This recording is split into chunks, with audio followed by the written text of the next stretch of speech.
जय हिंद भाइयों, welcome back to the channel. उम्मीद है आप सभी बहुत अच्छे होंगे और अपनी तैयारी को बहुत अच्छे से कर रहे होंगे। तो आज हम बात करने वाले हैं बीएसएफ एचसीएम टाइपिंग के बारे में।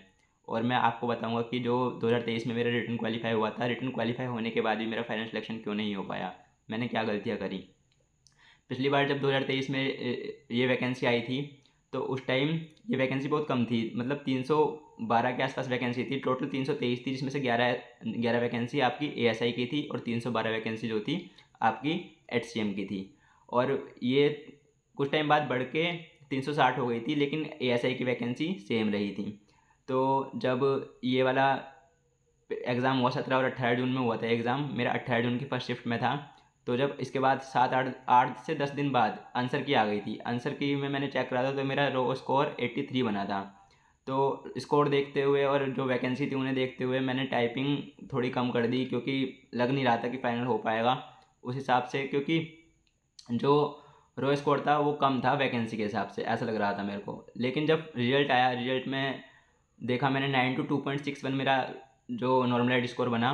उसके बाद जो स्कोर जो बना था, फिर उन्होंने सिर्फ 15 से 20 दिन दिए थे टाइपिंग करने के लिए। आगे रिजल्ट के बाद मतलब 15-20 दिन का टाइम मिला था, उसमें मैं अपनी टाइपिंग अच्छी नहीं कर सकता था। लेकिन मैं फिर भी टाइपिंग देने गया। टाइपिंग देने वहाँ गया तो वहाँ पे मैंने देखा वो उन्होंने एक पेज दिया था मेरे को। उस पेज में लगभग 500 वर्ड के आसपास थे। तो उन्होंने कहा कि आप एक बार इसे पढ़ लीजिए और देख लो एक बार पढ़ के, और साथ में कीबोर्ड वगैरह चेक कर लो अपना। तो मैंने अपना कीबोर्ड भी चेक कर लिया था और पढ़ भी लिया था थोड़ा सा। लेकिन वही, जब टाइपिंग की स्पीड अच्छी नहीं थी तो पहले ही मन में नर्वसनेस और डर भरा हुआ था। पहले ही मैं डीमोटिवेट हो गया था वहाँ पे। तो इस वजह से वहाँ मैं फ़ेल हो गया। मतलब मेरी जो स्पीड आई थी वो आई थी 32 के अप्रोक्स। और हाँ, पिछली बार जो एक्यूरेसी मांगी थी इन्होंने 90% एक्यूरेसी थी, 10% एरर माफ थे और बैक स्पेस भी अलाउड था साथ में। पिछली बार मतलब बहुत इजी थी टाइपिंग, इस बार के मुकाबले तो बहुत इजी है। इस बार तो बैक स्पेस भी अलाउड नहीं है और 95% एक्यूरेसी मांग रहे हैं। मतलब सीआरपीएफ एचसीएम वाला हिसाब कर दिया इन्होंने इस बार इसमें। हो सकता है जैसे नोडल एजेंसी इस बार बीएसएफ एचसीएम बनी है, क्या पता जो ये सारी जितनी भी सीएपीएफ की फोर्स हैं इनमें से सीआरपीएफ आपकी टाइपिंग ले। क्योंकि जो टाइपिंग का जो भी मतलब टाइपिंग में जो भी वो करवा रहे हैं वो सीआरपीएफ एचसीएम के हिसाब से करवा रहे हैं। तो मैं आपको बताऊंगा कि आपको क्या क्या गलतियां नहीं करनी है।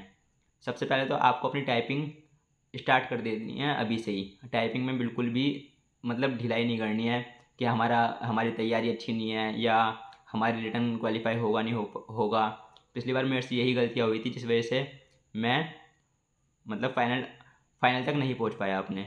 वरना पिछली बार फाइनल हो रहा था, क्योंकि 92.61 गई थी जनरल। मतलब जनरल की कट ऑफ तो 92 के अप्रोक्स थी, लेकिन ओबीसी की कट ऑफ 89 थी और मैं ओबीसी से ही आता था। लेकिन मेरी गलतियों की वजह से पिछली बार मेरा सिलेक्शन नहीं हो पाया। लेकिन इस बार मैंने अपनी टाइपिंग बहुत अच्छी कर ली है जब से मैं मेहनत कर रहा हूँ टाइपिंग पे। तो अगर आपको भी कोई इशू हो या टाइपिंग में कोई प्रॉब्लम आ रही हो, एक्यूरेसी इंक्रीज़ ना हो रही हो या टाइपिंग स्पीड इंक्रीज़ ना हो रही हो, या बार बार बैक स्पेस लगाने की आदत है, बैक स्पेस के बिना बहुत गलतियाँ हो रही हैं, तो इन सब चीज़ों को मैं आपकी सॉल्व करूँगा। आप मेरे से कमेंट सेक्शन में पूछ सकते हैं, जो भी आपको पूछना है मैं आपको बताऊँगा सारी चीज़ें। और साथ में एक टारगेट सीरीज़ स्टार्ट करेंगे, जिसको मैं बताता हूँ आपको। टाइपिंग से रिलेटेड जो टारगेट सीरीज़ है उसे हम स्टार्ट करेंगे। उसको हम डेली बेस पे फॉलो करेंगे। अगर आपको टाइपिंग में कोई भी इशू आ रहा है ना, तो उसके लिए मैं आपके साथ हूँ। आप मेरे से कुछ भी पूछ सकते हैं टाइपिंग से रिलेटेड। मतलब जो भी आपको पूछना है कमेंट सेक्शन में आप पूछ सकते हैं, मैं उसका जवाब देने की पूरी कोशिश करूँगा। साथ में उससे रिलेटेड वीडियो बनाने की भी पूरी कोशिश करूँगा, ताकि आपके सारे डाउट क्लियर हो सकें। उम्मीद है आप सभी समझ गए होंगे और जो गलतियां मैंने करी वो गलतियां आपको नहीं करनी है। इतना अच्छा स्कोर होने के बाद भी मेरा फाइनल सिलेक्शन नहीं हो पाया था। सेम यही गलती मतलब सीआरपीएफ एचसीएम में तो मतलब जब मेरा हो गया था तो उस टाइम मैंने अपनी स्पीड तो अच्छी कर ली थी, लेकिन वही है एक्यूरेसी की प्रॉब्लम बहुत ज़्यादा थी और वहाँ पे एक्यूरेसी ज़्यादा चाहिए थी। तो दोनों पे फोकस करेंगे, दोनों को साथ करेंगे और एक्यूरेसी स्पीड दोनों इंक्रीज़ करेंगे, साथ में विदाउट बैक स्पेस। सब चीज़ों के लिए मैं आपके साथ हूँ और बस आपको जो चीज़ मैं बताऊँ उसको फॉलो करना है और कुछ नहीं। आज के लिए सिर्फ इतना ही। तो मिलते हैं अगली वीडियो में, तब तक के लिए आप अपना ध्यान रखें और अपनी तैयारी को और अच्छे से करते रहें। जय हिंद, जय भारत।